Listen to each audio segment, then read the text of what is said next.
Bien-aimés dans le Seigneur, bien-aimés qui ne sont pas encore dans le Seigneur, et toute personne qui aura l'opportunité d'écouter ce partage, bonjour et soyez les bienvenus. Le thème de notre partage ce matin va être intitulé « Comment rendre évident nos progrès dans le Seigneur ?» Nous sommes confrontés aujourd'hui dans la chrétienté à un problème crucial qui est celui du manque de croissance dans les vies de ceux-là qui apprennent. Bien-aimés, il n'est pas normal que nous apprenons toujours, que nous écoutons les enseignements, nous emmagasinons des enseignements, mais que l'on ne voit pas le produit ou le fruit que portent ces enseignements de manière concrète dans nos vies. De tout ce qui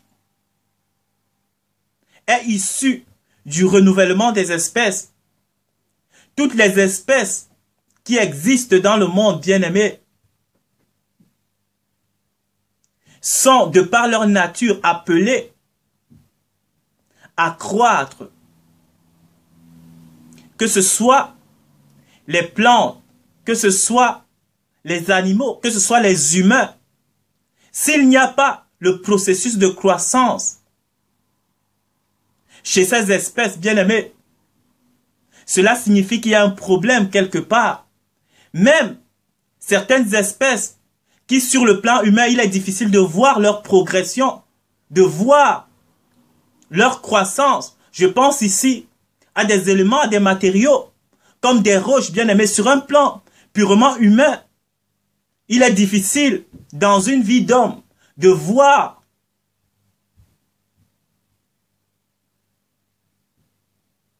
ou d'observer la croissance chez une roche ou le déplacement des planètes, des astres.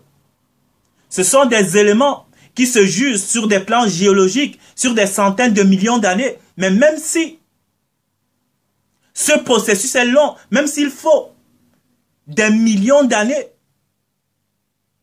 pour que ces éléments-là croissent, progressent, bien aimés, il y a progrès, il y a processus, il y a du mouvement, bien aimé dans le Seigneur. Donc il n'est pas normal qu'une espèce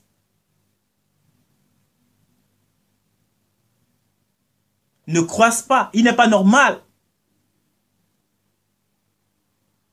que l'espèce qui se veut l'espèce du Père ne puisse pas, elle à son tour, progresser, bien aimé dans le Seigneur. Pourquoi est-ce qu'il n'y a pas, ou pourquoi le progrès, la croissance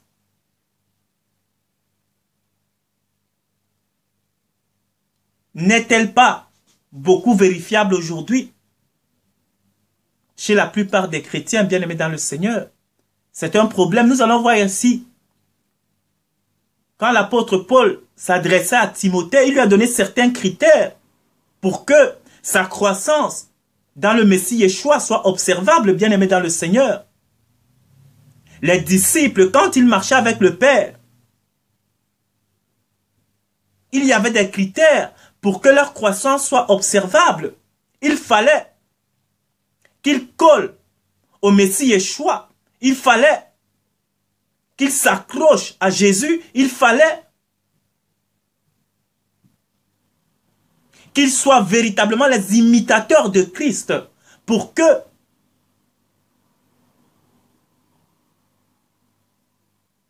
leur progrès devienne visible aux yeux des hommes bien-aimés dans le Seigneur. Ici, l'apôtre Paul, ayant vécu, ayant marché dans un chemin que le Père lui avait révélé au moment où il commençait à passer le flambeau à son fils bien-aimé légitime ici, Timothée, il lui dit ce qu'il faut faire, bien-aimé dans le Seigneur.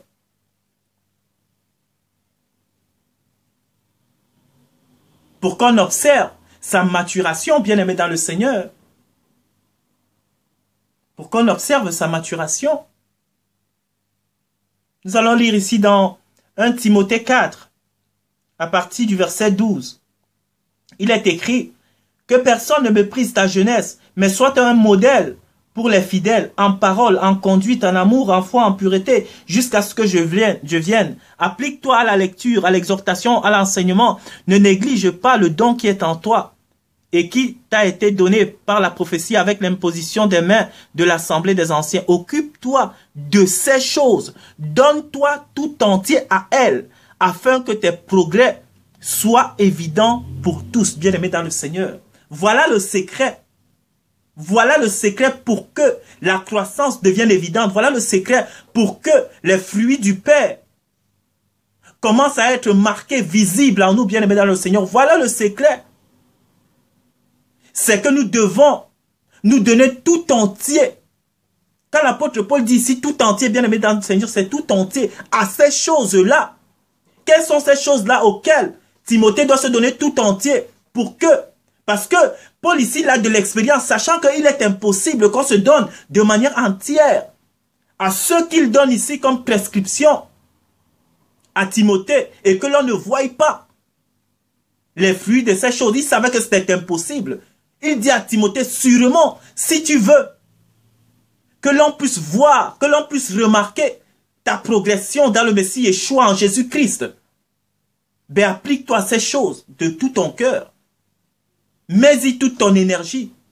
Donne tout ce que tu as pour ces choses-là et pour rien d'autre. Quelles sont ces choses ici, bien-aimés dans le Seigneur? Que personne ne te méprise ta jeunesse, mais sois un modèle pour les fidèles en parole. Sois un modèle dans la parole. Sois assidu dans la parole. La parole ici, c'est ce qui émane du Père.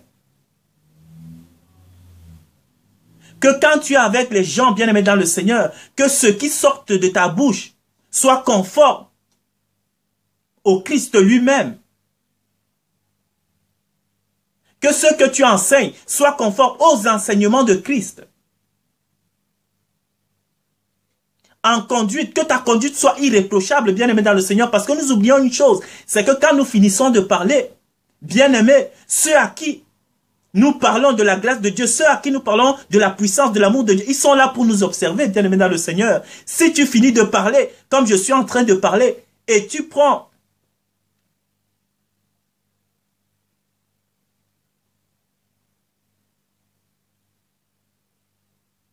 le même chemin que ceux à qui tu demandes de te détourner de ces chemins-là, bien-aimés dans le Seigneur, c'est impossible. Que ces gens-là croient en la vérité, ils disent que toi-même tu n'y crois pas à ce que tu dis. Tu ne crois pas à la vérité que tu propages. Puisque quand tu finis de parler de ton utopie, oui, pour eux ça va être une utopie, c'est une illusion, c'est un idéal à atteindre qui est inaccessible. Quand tu finis de parler de quelque chose qui ne peut être qu'une vie de l'esprit, oui, tu continues à faire comme eux.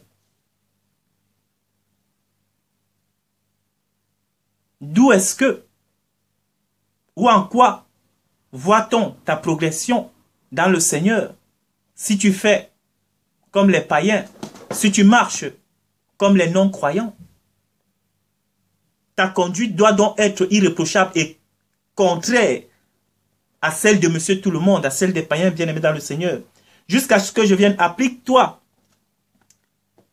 à la lecture, à l'exhortation, à l'enseignement bien-aimé dans le Seigneur. Tu dois être capable aussi de par ta connaissance, même si c'est un tout petit peu de connaissance que le Père t'a permis de pouvoir cerner. Bien-aimé, tu dois être capable d'exhorter aussi. On n'emmagasine pas, comme je l'ai dit. Toi, tu n'es là que pour avaler ce qu'on te donne, mais rien ne ressort. De ce que tu emmagasines, de ce que tu avales, il y a un problème, bien-aimé dans le Seigneur. Tu dois être capable, à ton petit niveau, d'exhorter tes frères, tes sœurs, qui peut-être ne sont pas encore au niveau de compréhension où tu es, et d'exhorter aussi ceux-là qui ne connaissent pas encore la vérité du Messie Yeshua. C'est de ça qu'il s'agit. À l'enseignement, quand tu es maintenant un instrument qui a déjà été totalement épuré, un instrument qui a été aiguisé par le Père et que tu es apte à enseigner, bien-aimé, ne garde pas ta connaissance pour toi-même.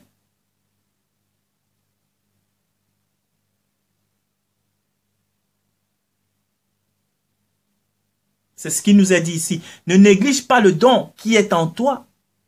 Peu importe la petite portion que le Père te permet de pouvoir comprendre, bien, mais dans le Seigneur, obéis à cette portion-là et on verra sûrement le fruit. C'est de ça que Paul parlait à Timothée ici. L'obéissance est dans l'application de ce que l'on connaît. La Bible dit que celui qui sait faire ce qui est bien et qui ne le fait pas commet un péché, bien-aimé dans le Seigneur. L'obéissance ici, c'est l'application de ce que l'on connaît, bien-aimé dans le Seigneur. C'est ça, c'est la soumission à la volonté du Père lui-même. C'est de se laisser guider par le Messie Yeshua lui-même, bien-aimé dans le Seigneur. Obéir, ce n'est pas seulement, comme on nous a dit avec les 10 commandements, ne plus voler, ne plus mentir, ne plus courir avec les femmes ou avec les hommes, ne pas commettre de faux témoignages, ne pas extorquer, ne pas ceci, ne pas cela. Non, bien-aimé dans le Seigneur. C'est bien si tu ne les fais pas, mais ça ne se limite pas à ça. Il faut qu'au-delà de ce comportement ou de ces aspects moraux, de ces prescriptions d'hommes aussi, que l'on voie quelque chose au-dessus. Bien-aimé, si on ne voit pas un progrès différent, significatif de celui des païens, si on ne voit pas une différence entre toi et le païen, bien-aimé dans le Seigneur, les gens ne pourront pas suivre le chemin de la lumière, le chemin de la vérité. La Bible dit clairement qu'il faut qu'il y ait une différence entre ceux qui servent Dieu et ceux qui ne le servent pas. C'est parce que dans ce monde actuellement, on ne voit pas beaucoup de différences. On ne voit pas un grand décalage, on ne voit pas un grand gouffre entre ceux-là qui prétendent venir du Père et ceux-là qu'on appelle les mondains, les païens. C'est ça, bien-aimé dans le Seigneur. C'est ce que l'apôtre Paul ici s'attelait à dire à Timothée. Occupe-toi de ces choses. Le plus important, c'est de se disposer pour ces choses-ci. Tu dois te disposer pour être irréprochable dans ta conduite. Tu dois te disposer pour la parole. Tu dois te disposer pour la lecture de la méditation de la parole de Dieu. Tu dois te disposer pour l'exhortation. Tu dois te disposer pour l'enseignement. Et ne t'occupe pas d'autre chose que de cela. Bien-aimé, celui par qui le Père se révèle, celui par qui le Père passe, c'est celui-là qui aura fait des sacrifices ultimes. Dieu ne passe qu'au travers, bien-aimé dans le Seigneur, des gens qui ont tout abandonné dans ce monde pour véritablement donner tout leur cœur à lui. C'est de ça, bien-aimé. Dieu n'est pas ingrat. Dieu ne va pas passer par tout le monde ici que juste parce que tu pries 5 minutes par jour, tu lis ta Bible 2 fois par jour, je ne sais pas, tu lis ta Bible, je ne sais pas, 10 minutes par jour. Tu penses que cela est suffisant et le reste du temps, tu l'occupes à des choses du monde. Tu penses que c'est suffisant pour que le Père passe au travers de toi, pour ramener la création à lui. Ce n'est pas possible, bien-aimé dans le Seigneur. Il faut vous détromper. Il faut que tu travailles avec l'ennemi ou que tu travailles avec le Père, bien-aimé. C'est des êtres sacrifiés pour la cause, au travers desquels, que ce soit le diable passe ou le Père passe, pour pouvoir se faire connaître aux hommes. C'est des hommes qui sont donnés tout entiers, bien-aimés dans le Seigneur. Les disciples, quand ils étaient avec le Christ, ils se donnaient tout entier. Et une fois que le Christ s'est sacrifié et que l'Esprit est venu bien-aimé, ils n'avaient plus aucune crainte pour leur vie physique. Mais c'était des gens, bien-aimés, qu'on ne faisait plus peur par des mots, par du chantage. Non. C'était des gens sacrifiés à la cause de la vérité. C'est de cela qu'il s'agit, bien-aimés dans le Seigneur. Pourquoi est-ce que on ne voit pas de progrès dans nos vies? Parce que nous ne sommes pas dédiés à Christ, bien-aimés. Nous sommes dédiés à autre chose. Il faut être honnête avec nous-mêmes. Il faut être honnête avec nous-mêmes. Comme je dis souvent, il n'y a même pas match. Même si on fait un pourcentage, ce n'est même pas du 50-50. Impossible. C'est de l'ordre souvent du 95-5. On donne 95% de notre temps à autre chose qu'au Père. Comment voulez-vous que la balance soit équilibrée? Comment voulez-vous que le Père passe au travers des hommes qui se confient au monde? C'est impossible, bien-aimé dans le Seigneur. Des gens qui n'ont confiance qu'au monde. Non. L'apôtre Paul disait à Timothée ici, confie-toi totalement en ce qui concerne le Père et on verra ton progrès visible. Ton progrès sera évident pour tous. Mais si on est emporté par la folie du monde, on court après ce que court tout le monde, à la recherche du pain quotidien, à la recherche du statut social, à la recherche de tout ce que nous savons que les hommes de ce monde s'y courent. Pourquoi est-ce que vous voulez leur dire qu'ils sont différents de vous? Pourquoi vous allez les appeler mondains, païens, alors que vous faites les mêmes choses qu'eux, bien-aimés dans le Seigneur? Soyons sérieux avec nous-mêmes. Soyons sérieux. Il faut que la différence soit visible, bien-aimés dans le Seigneur.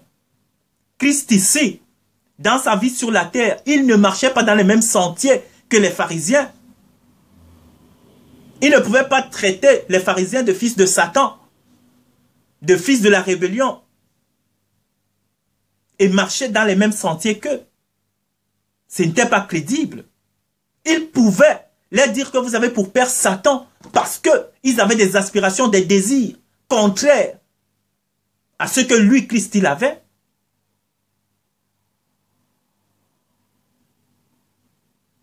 C'est de ça qu'il s'agit, bien-aimé dans le Seigneur. C'est pour ça qu'on ne voit pas assez.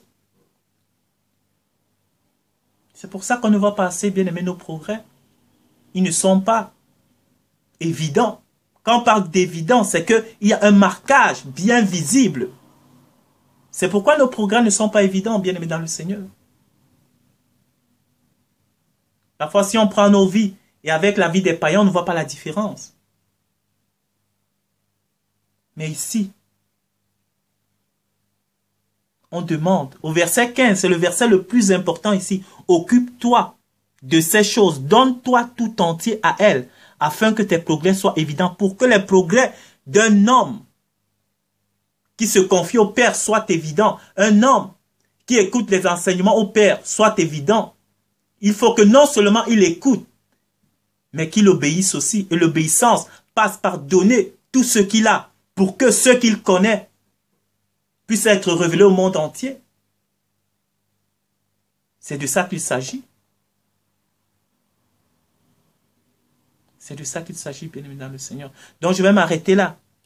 Au verset 16, ça continue. Veille sur toi et sur ton enseignement. Persévère dans ces choses. Car en agissant ainsi, tu sauveras toi-même et tu sauveras ceux qui t'écoutent. C'est en étant persévérant dans ces choses, en donnant son cœur, sa vie pour le message du Père, en se soumettant totalement à Dieu, que nous pourrons être capables de nous sauver, non seulement nous-mêmes, mais sauver aussi nos familles, ceux qui nous entourent, bien aimés dans le Seigneur. Tu ne sauveras pas ceux qui t'entourent en leur construisant des maisons,